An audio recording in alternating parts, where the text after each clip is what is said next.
Welcome back to Latin Nation. I'm your host, Humberto Guida. Now, up next, we talk to artist/activist Ana Teresa Fernandez, who is turning heads with her latest artistic endeavor. Fueled by the increasingly anti-immigrant rhetoric broiling in American foreign policy, she took it upon herself to travel to several points of the Mexican-American border fence and beautify it, which she does by painting it blue and camouflaging it into the sky. As simple as that sounds, her symbolic mural has garnered attention from international media and raises questions about what the future of the relationship between bordering towns will be. Trust me when I tell you, this is a story you will only see on Latin Nation.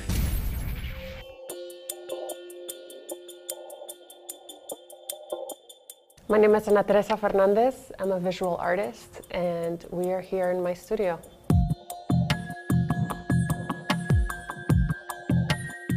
I was raised in Tampico, Mexico, until I was 11 years old, and then my family moved us to the US.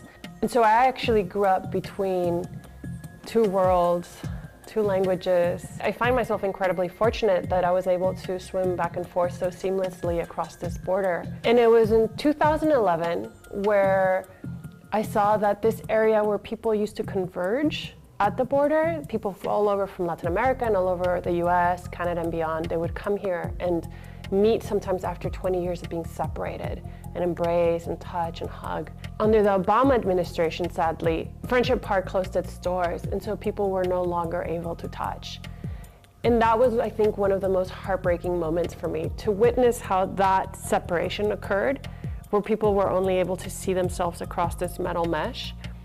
And that's when I knew I had to do something. And I came up with the idea of Borrando la Frontera, which was to bring the sky back down between the US and Mexico border.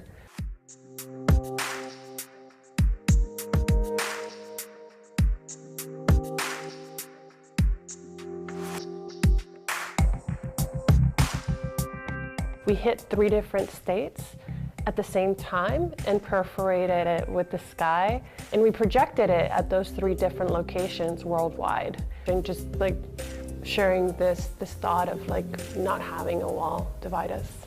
A nation without borders is not a nation. Beginning today, the United States of America gets back control of its borders, gets back its borders. I think that Trump winning was incredibly surprising for me. I really genuinely thought that Clinton was going to win. And in some regard, I felt, oh, my work's no longer going to be relevant because I feel like we're going to be progressing so much more, and this rhetoric's almost going to become something that we can archive in the past.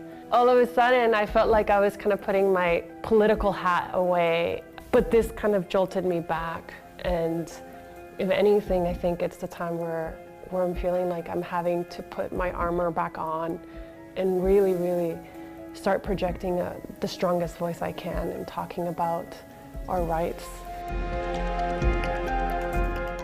I think art has one of the most powerful tools in the sense that it can stir the imagination, and that is one of the most powerful weapons anyone can use.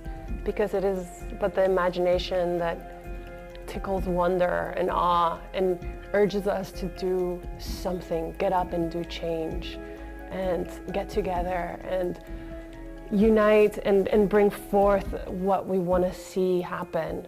And how awesome that this negative thing is stirring up people's imagination to put it, you know, to articulate their thoughts, their ideas. I think that envisioning is really the agency of change. And art is so wonderful in that regard because I feel that it's the fuel.